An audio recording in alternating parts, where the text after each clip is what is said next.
Hi, welcome to this part of my Ableton Live 10 kind of walkthrough thingy. So in this one, yeah, I'm just having to do the sound from my phone because I'm trying to record the pictures of Push, as we've got here, as well as the laptop as well. So yeah, this one's all about Push, all the new features in Push. Now, unfortunately, I've only got a Push 1, so I can't go through, obviously, any of the features that are relevant to Push 2. But a lot of them are similar. A lot of the things on Push 2 is all about the display and stuff.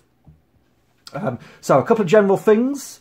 It does now say control surfaces are now available when live runs as a rewire slave, which applies to both Push 1 and Push 2 as well. On Push 2, because you've got the convert button, which you don't have on Push 1, it's now possible to convert audio to MIDI direct from Push using the convert button. So one of the things that is relevant to both is the new the split stereo pan mode, which is a new addition in Live 10, which I've covered in one of the previous videos. So over on the screen on our pan, if we right click, we can choose split the stereo pan. So if we go back to normal mode, if we're on kind of like mixer mode here, if we go on to just the pans. Okay, so when we're in normal pan mode, obviously we can, I'm hoping you can see this display here. You should be able to. Hopefully you can see that obviously is in control of the pan there for that track. Now, if we go into the stereo split mode, okay, that no longer does anything. All right, it's kind of fixed on that. But if you go back to your track, which one? Track 1. You can see, if I go, so track 2 I've not split it, so it's just as normal pan, hopefully you can see there. If we go on to track 1 where I've split it, you can see we've now got the left and the right split. So you can control the amounts of the left and right split from Push. Again, hopefully you can see that on the screen. So that's a new addition that is relevant to both Push 1 and Push 2. Another useful feature is the repeat function. Have I got, let me see, I've got a couple of, yeah, I got a couple of tracks in here. So, if on, say, track 2, I've got my repeat on 16th notes, all right. Didn't want to do that because I've just created a clip. Hold on, let me just get rid of that. And then on my third track where I've got some drums, I wanted my repeat on 8th notes, turn that on. Okay, it will remember it for each track now rather than just kind of like being a global thing. So if we go over to track 2, you can see the repeat is still on and it's on 16th notes. Track 3, it's switched down to 8th. So that is new, again, relevant to both Push 1 and Push 2. On Push 2, you can now arm a track with one hand, apparently, by holding the respective track select button. Nested change, which I've also covered, because you can kind of group tracks within groups and so on. You can display those and fold them and unfold them on Push 2 as well, which is obviously going to come up in the display on here. There's also a root level collections folder for colour labels and collections in Push 2 browser. So again, that's for Push 2. There's a lot of device visualization things on Push 2 that have been improved. There's a visualization now of filter bands, was added to EQ8. They've added a new parameter layout and a graphical representation of the activity view to the compressor in Push 2. You can also now configure sidechain routing for a compressor from Push 2. Again, these are all for Push 2. They've redesigned the filter envelope, LFO envelope and pitch envelope banks for operator on Push 2 and added a visualization to the envelope. And they've also added a visualization of simple as envelopes and some improved waveform drawing performance as well on Push 2. A couple of other things just again on Push 2, just on MIDI clips. Notes are now shown in Push 2's clip mode when a MIDI clip is selected. The velocity of each note is also indicated by the note's opacity. They've implemented a representation of the sequenceable area for the melodic step sequencer on the Push 2 display. A grid window indicates the sequenceable, that's a big word for a Friday morning, range on the pads within the selected loop range. You can now crop MIDI clips from Push 2, and when changing the loop position from clip view, the 30-second pad melodic step sequencer now follows the active portion of the clip, and I'm going to come on to that new step sequencer now. So let's just go over, actually one nice thing just on the browsing, because obviously we've got, if you just look on the screen, if you see my video on the browser section, we've got this favourites bit here, which now also shows up on the browser on push 1 and push 2. So if I go into the browser, okay, right up at the top, the first thing that comes up now is the favourites. So I've got Fave Synths and Fave FX, and that you can put your plugins in there as well, because I've got the hybrid plugin, as you can see there. I've got Operator and Wavetable. So before, obviously, you had to, particularly for plugins, you'd have to scroll all the way down to, where is it, plugins, and then go through all of those. So that's quite a nice addition, that you can get to your favourite synths, because I tend to just sort of use, most of the time I use the hybrid synth because I love it. I think it's really cool. So I can get to that really quickly now from push, which is very useful. So let's just come out of browse. So session view is pretty much as it was. There's nothing changed on that. So when we go into the note view, we've got what would look familiar to anybody, the step sequencer, which, what do they call that? The melodic sequencer. There is one change, because previously you only had like the root note and then your 7 remaining notes here, and this was used for your kind of your bars and loop positions and so on. They've now got rid of that. You've now got your root note on this octave and then the octave above. If you want to see the bar position, because if you've got like a 3-bar clip, so I'm just going to create, actually, let's do a 4-bar clip just to show you. I'll put a few notes in. This is going to sound really bad. In fact, get rid of those because we're going to go up an octave. Now, you're not going to hear a lot because I've just got this coming out my crappy computer speaker, but hopefully you'll be able to hear a bit. Right, so at the moment we don't know what bar we're on, which bar we're looking at. Okay, so if you hold down the note button on push 2, on push 1 you hold down the note button, and you hold down the layout button on push 2, it will show you which bar you're looking at. So if I want to look at bar 1, oop, no, sorry, wrong note. You can see I'm new to this. Right, hold on, that's gone off. Session. Right, hang on, let me just work out what's gone wrong. Right, okay, yeah, I've got the wrong clip selected, that's why. It was simple, and I'd left the repeat on as well, which was doing weird things. So, I'm basically just going to create a 4-bar clip. So my fixed length is on 4 bars, so whenever I put my first note in, it will create a clip over in live. So if I just put that in there, and you can see on live, it's put that now in on the first beat of the first bar.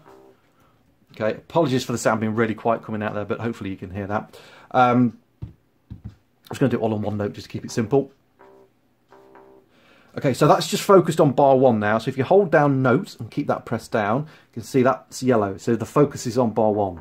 If we change the focus to bar 2, okay, we can put, let's put some different notes in. Focus on bar 3. Now what I do notice, which is very annoying, I don't know why, when you press the note and go back, it switches to session mode, which is quite annoying. Let's put something like that, yeah. So I'm not sure if I'm doing something wrong, but anyway. Let's just turn the tempo up so it goes round a bit quicker.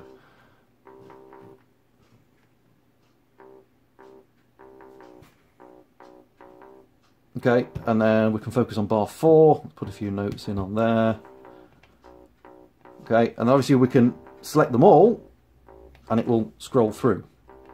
Oops, like that.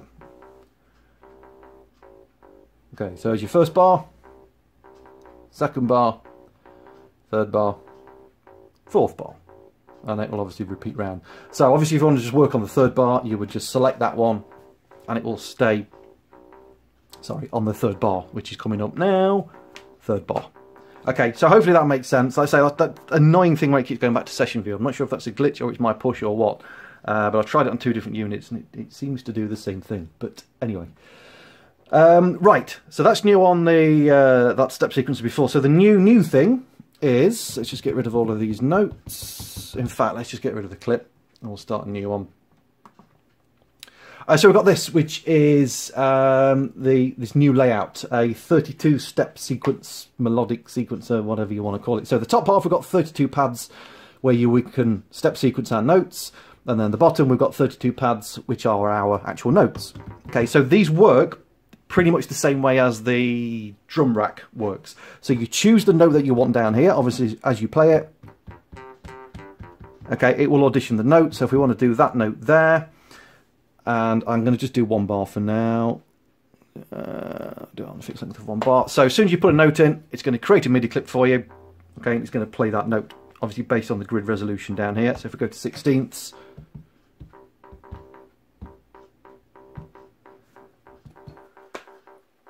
okay, then if I want a different note, I can select that. Okay, so that's how that works. Like if you're used to using drum rack on push, it's basically the same kind of thing. Right, let's just get, actually no, let's get rid of that clip. I'm going to do a 2-bar clip this time, because actually no, I'm going to do a 4-bar clip. We'll go on fixed length again. We'll go 4 bars, and I'm just so I can get it all on screen. Right, I'm just going to put some basic notes in. It's going to sound terrible, but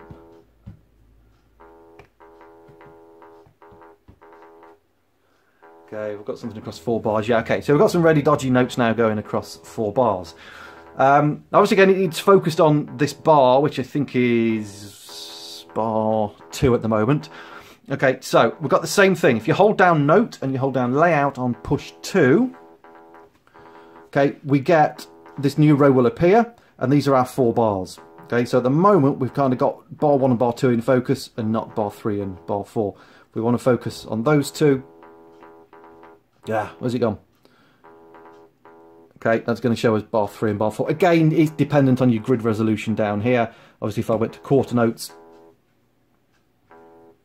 we'd get all 4 bars on there. And as we go over to the note thing, you can see they're all that yellow colour to highlight that. Now, you can keep this mode on. If you press down, let you see what happens when I press let go, it goes to session view, which is weird. If you hold down shift and then note, or shift and layout on push 2, it will hold that position for you. What we can do, if we want to just loop round bar 1, okay, if I just do a quick double tap on bar 1, if you see over on the computer screen now, that's just looped bar 1. If we want to loop bar 1 and 2, we hold them both down together, and it will loop the 2. So if we want to loop, just beat bar 3 and bar 4. Okay, you can see that's now looping those. If you want to loop them all, hold the first and the last. That's going to do all of them. So that's quite useful if you want to just like, okay, let's work on bar 3 and loop that round, and you know you've got your grid resolution there, or you want bar 2. So that, yeah, that's quite a useful little feature for editing. You can also, I'm going to leave that locked on there. Let's just stop it playing for a second now. You can delete the contents of the sequencer page, so it doesn't delete the whole clip, it just deletes all the notes in it. Let's just get all of them up in view on the computer. You would hold down, if you've not got that locked on using the shift and note, you would hold down on note, and you hold down delete, and then you can delete whichever bar you want. Okay, so we've got rid of, let's just undo that. Just 1 second, because again, this is doing slightly weird things.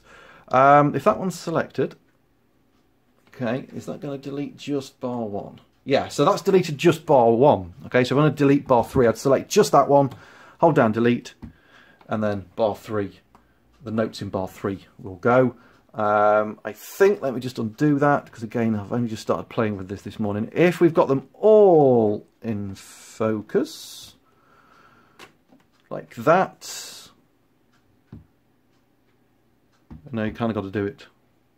For some reason I can't get all of them in focus, I can only get 2 at a time. But anyway, you can delete notes from like from push like that.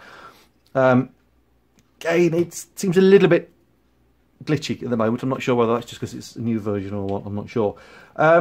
The other thing you're supposed to be able to do is you're supposed to be able to duplicate the contents, right? What it says is it's now possible to duplicate the content of a sequencer page on push by holding this duplicate button, which is here on push 1, and using the loop selector. Now, I've been trying this all morning and I couldn't get it to work. Sometimes it worked, sometimes it didn't. I now know what I was doing wrong. It does work, all right? Just kind of realised it's kind of like a copy and paste function. Right, I get it now. Okay. So, what I'm going to do is, let's just take this clip down. I'm going to take it right down to 1 bar, and we'll just crop it down to that. So when we've got this shift thing on, so let's just go through the steps for doing this. So you can hold down note and keep it held down, then you'd have to duplicate, hit and so on, which is a bit of a pain. So if you do shift and note, it holds it in place. So let's say I want to copy the contents of bar 1 over to, let's say, bar 5. So I would hold duplicate, I would hit the bar that I want to copy, which is 1, and then I would press the pad where I want it to appear, and hey presto, it's now copied bar 1 to bar 5. Okay, I was moaning about that earlier, but that actually is pretty damn good. I like that. Okay, excellent. Right, so what happens then if we do, let's say I want to select, let's say I want to copy 4 bars.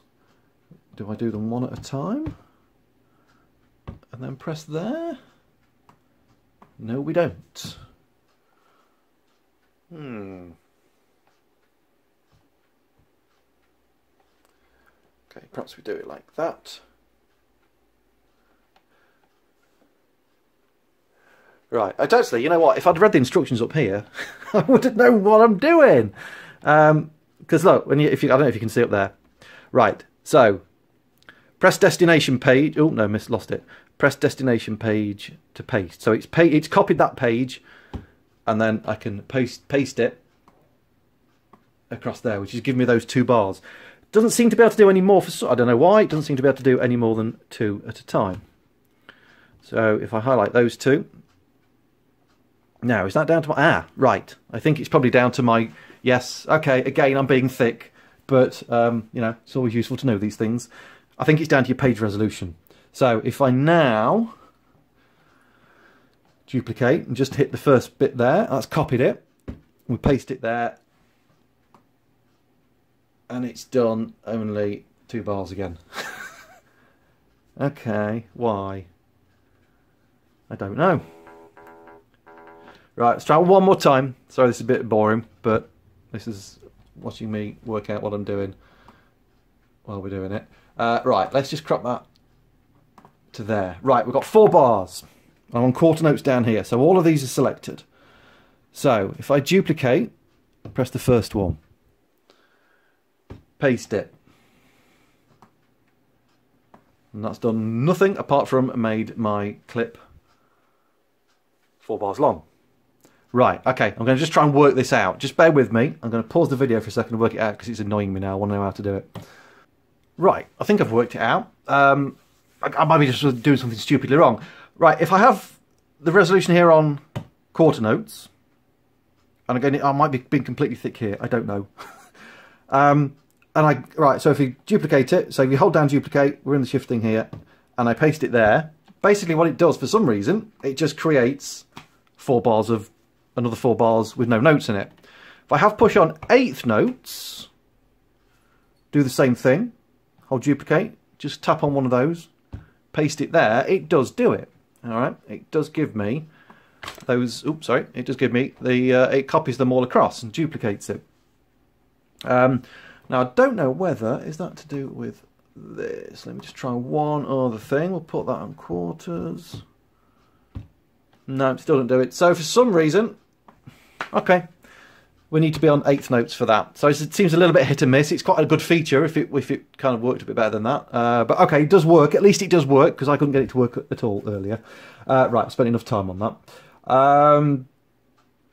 So we've covered the melodic sequencer thing. You've still got your 64 pads, which is the same as before.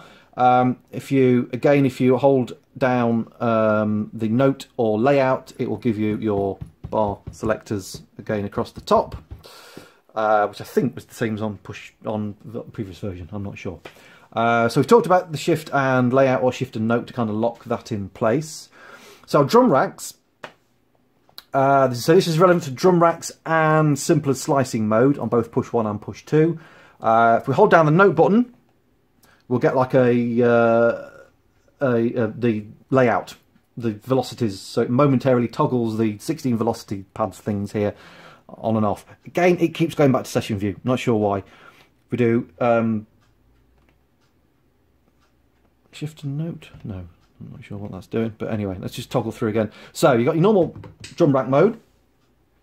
You can toggle your velocities on and off just by holding down note and then letting go. you can access the loop selector in 64 pad mode, again by holding down Note or Layout. So that's your first page in drum racks. If you press Note again, you get your velocity page here. Then we've got the 64 pads. If you hold down Note, you get your loop length pad selector again up on the top there. And I think as well, when you're in the velocity selection thing there, again, if you hold down Note or Layout, it will give you your loop pad length, sorry, your loop selector here, so however many bars you got in there. I think obviously I've got an 8-bar clip in there, you can see. But again, when you let go, it seems to zip over to session view on mine. Right, I think that's pretty much covered all the new features on Push. There's a few new features there. Obviously, I can't cover the ones relevant to Push 2 and displays, but it's just some improvements on the displays. I think the main thing most people were interested in was the new sequencer thing, this page, which is quite useful. It kind of gives you, pretty much covers all the bases. For sequencing, you can either do it that way, you can do it with your notes here and then put them in there, or you've got your 64 pads and so on. Okay, thanks for watching. I've jabbered on long enough. Please like, subscribe, share the videos around, all the usual sort of things. If you want to help support my channel, keep it going, then there is a PayPal donation link in the description below.